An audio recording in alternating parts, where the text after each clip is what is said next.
चलिए जानते हैं देश दुनिया की सिलेक्टेड और काम की महत्वपूर्ण 25 बड़ी खबरों को। लेकिन उससे पहले अगर आपने अभी तक इस चैनल को सब्सक्राइब नहीं किया तो कर लें और वीडियो को लाइक करना बिल्कुल ना भूलें। दिल्ली में नगर निगम चुनाव से पहले बीजेपी ने बागी नेताओं पर बड़ा एक्शन लिया। बीजेपी की दिल्ली इकाई ने 11 बागी उम्मीदवारों को पार्टी से 6 साल के लिए निकाल दिया है। इन उम्मीदवारों पर पार्टी के खिलाफ काम करने का आरोप है। दिल्ली बीजेपी ने बताया कि ये पार्टी से बागी होकर चुनाव लड़ रहे थे। इस पर दिल्ली बीजेपी प्रदेश अध्यक्ष आदेश गुप्ता ने 11 उम्मीदवारों को पार्टी की प्राथमिक सदस्यता से 6 साल के लिए तत्काल प्रभाव से सस्पेंड कर दिया है। हरियाणा बीजेपी की नेता और टिकटॉक स्टार सोनाली फोगाट की हत्या से जुड़े केस में सीबीआई ने गोवा कोर्ट में चार्जशीट पेश कर दी है। 500 पेज की इस चार्जशीट में सोनाली फोगाट के पीए सुधीर भागवान और उसके साथी सुखविंदर को ही मुख्य साजिशकर्ता बताया गया। यह चार्जशीट गोवा के मापुसा कोर्ट में फर्स्ट क्लास जुडिशियल मजिस्ट्रेट के सामने पेश की गई। सोनाली फोगाट का इसी साल 23 अगस्त को गोवा में मर्डर हो गया था। कर्नाटक के मंगलुरु में हुए ऑटो रिक्शा ब्लास्ट का आरोपी मोहम्मद सारिक बिटकॉइन ट्रेडिंग करता था। मीडिया रिपोर्ट्स के मुताबिक पुलिस ने दावा किया कि सारिक अपने साथियों को क्रिप्टो करेंसी भेजता था। उसके ये साथी कुछ दिन पहले ही पुलिस की गिरफ्त में आ चुके हैं। इसी बीच ये भी चर्चा है कि केंद्र सरकार मामले की जांच राष्ट्रीय जांच एजेंसी एनआईए से करा सकती है। आफ्ताब को कोर्ट ने परिवार से मिलने की इजाजत दी। श्रद्धा मर्डर केस में आरोपी आफ्ताब अमीन पूनावाला की पुलिस रिमांड 4 दिन बढ़ा दी गई है। आफ्ताब ने वीडियो कॉन्फ्रेंसिंग के जरिए साकेत कोर्ट में पेश किया गया था, जहां बहस हुई और 1 महीने बाद आफ्ताब मर्डर का सिलसिलेवार ब्यौरा नहीं दे पाने को लेकर कोर्ट ने डांटा। उसके बयान एक जैसे नहीं है। ये कोर्ट में आफ्ताब की दूसरी वर्चुअल पेशी थी। कोर्ट ने आफ्ताब को परिवार से मिलने की इजाजत दे दी है। तिहाड़ जेल में सजा काट रहे दिल्ली सरकार के मंत्री सत्येंद्र जैन जिस व्यक्ति से अपनी मसाज करवा रहे थे वो रेप केस में आरोपी है। जेल में मसाज की वीडियो सामने आने के बाद भाजपा ने आम आदमी पार्टी और दिल्ली के मुख्यमंत्री अरविंद केजरीवाल पर सवाल उठाया था। उसके बाद दिल्ली के मुख्यमंत्री अरविंद केजरीवाल ने कहा था कि जैन की तबीयत खराब है और उन्हें फिजियोथेरेपी दी जा रही है। शिवसेना सांसद संजय राउत ने महाराष्ट्र के राज्यपाल भगत सिंह कोश्यारी पर निशाना साधा और कहा कि राज्य में गवर्नर की गरिमा खत्म हो चुकी है। हम उन्हें गवर्नर मानने को तैयार नहीं है। वह सिर्फ बीजेपी कार्यकर्ता रह गए।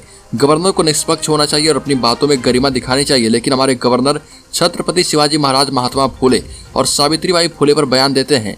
महाराष्ट्र का मजाक बना दिया है। दरअसल कोश्यारी ने कहा था कि छत्रपति शिवाजी राव पुराने समय के हीरो थे। नए जमाने के हीरो डॉक्टर बाबा साहब अम्बेडकर और नितिन गडकरी हैं। एयरटेल ने हरियाणा और ओडिशा में अपने रिचार्ज प्लान की कीमतों में भारी बढ़ोतरी की है। न्यूज एजेंसी पीटीआई की एक रिपोर्ट के मुताबिक कंपनी ने यहां पर मिनिमम रिचार्ज की कीमत 57% बढ़ा दी है। अब मिनिमम रिचार्ज के लिए 99 रुपये की जगह 155 रुपये चुकाने होंगे। इसके अलावा नए प्लान में वैलिडिटी भी 28 दिन की जगह 24 दिन की मिलेगी। असम मेघालय सीमा पर हुआ फायरिंग। मेघालय में पुलिस फायरिंग में 6 की मौत। असम मेघालय सीमा पर पुलिस फायरिंग में 6 लोगों की मौत हो गई। इस घटना में मरने वाले 5 लोग मेघालय के हैं। खबर फैलते ही मेघालय के 7 जिलों में हिंसा भड़क गई। इसके बाद मुख्यमंत्री कॉनराड संगमा के आदेश पर इन जिलों में 48 घंटे के लिए इंटरनेट बंद कर दिया गया।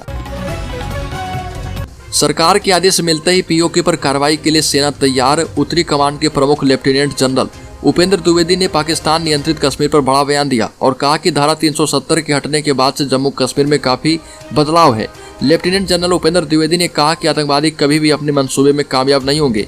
पीओके के विषय पर संसद में प्रस्ताव पास हो चुका है। इसमें कुछ भी नया नहीं है। यह संसद के प्रस्ताव का हिस्सा है। भारतीय सेना सरकार के हर आदेश के लिए पूरी तरह तैयार है। उत्तरी कमांड के प्रमुख लेफ्टिनेंट ने कहा कि सरकार जब भी आदेश देगी पीओके हम ले लेंगे। महाराष्ट्र में एमवीए से अलग होगी उद्धव की शिवसेना। राहुल गांधी की ओर से वीर सावरकर पर दिया गया बयान महाराष्ट्र में शिवसेना, कांग्रेस, एनसीपी वाले महाविकास आघाड़ी गठबंधन पर बुरा असर डाल सकता है। राज्यसभा सांसद संजय राउत ने कहा कि उद्धव ठाकरे के नेतृत्व वाली शिवसेना बीडी सावरकर और हिंदुत्व जैसे प्रमुख वैचारिक मुद्दों पर कोई समझौता नहीं कर सकती, भले वह महाविकास आघाड़ी का हिस्सा है। असम के मुख्यमंत्री हेमंत बिस्वा शर्मा ने कहा कि देश में कई आफ्ताब श्रद्धा लव जिहाद के खिलाफ सख्त कानून की है जरूरत। श्रद्धा हत्याकांड की गूंज गुजरात चुनाव में भी सुनाई दे रही है। असम के सीएम हेमंत बिस्वा शर्मा ने धनसुरा में चुनावी रैली में इस मुद्दे का जिक्र कर लव जिहाद के खिलाफ सख्त कानून बनाने की मांग की।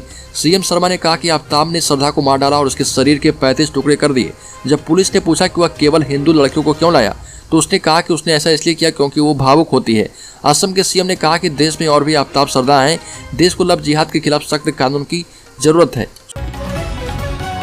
सुप्रीम कोर्ट के पूर्व सीजेआई यूयू ललित ने कहा कि न्यायिक प्रणाली पर बोझ डालती है अकारण गिरफ्तारियां। पूर्व मुख्य न्यायाधीश न्यायमूर्ति यूयू ललित ने कहा कि दीवानी विवादों को आपराधिक रंग दिया जा रहा, इसके चलते अकारण गिरफ्तारियां की जा रही है, इससे न्याय व्यवस्था पर बोझ पड़ रहा। राष्ट्रीय राजधानी दिल्ली एनसीआर में गुलाबी ठंड शुरू हो गई है। दिन में आसमान साफ और तेज धूप रह रही। मौसम विभाग ने कहा कि बंगाल की खाड़ी के ऊपर दबाव का दक्षिण आंध्र प्रदेश, उत्तरी तमिलनाडु, पुडुचेरी तटों की ओर बढ़ने की संभावना है। यह 22 नवंबर की सुबह एक अच्छी तरह से कम दबाव वाले क्षेत्र में धीरे धीरे तब्दील हो चुका है। रोजगार मेले में पीएम मोदी ने कहा कि युवाओं को गवर्नमेंट जॉब देने के लिए मिशन मोड में है सरकार। प्रधानमंत्री मोदी ने रोजगार मेले के तहत युवाओं को बड़ा तोहफा दिया। पीएम मोदी ने वीडियो कॉन्फ्रेंसिंग के जरिए 71,000 नवयुक्त कैंडिडेट्स को नियुक्ति पत्र सौंपे। इस मौके पर पीएम मोदी ने कैंडिडेट को संबोधित करते हुए कहा कि नई जिम्मेदारी एक खास दौरे में मिल रही है। देश अमृत काल में प्रवेश कर चुका है। हम नागरिकों ने इस अवधि में विकसित राष्ट्र बनाने का संकल्प ले लिया है। साथ ही पीएम मोदी ने कहा कि आज का ये विशाल रोजगार मेला दिखाता है कि सरकार किस तरह गवर्नमेंट जॉब देने के लिए मिशन मोड में काम कर रही है।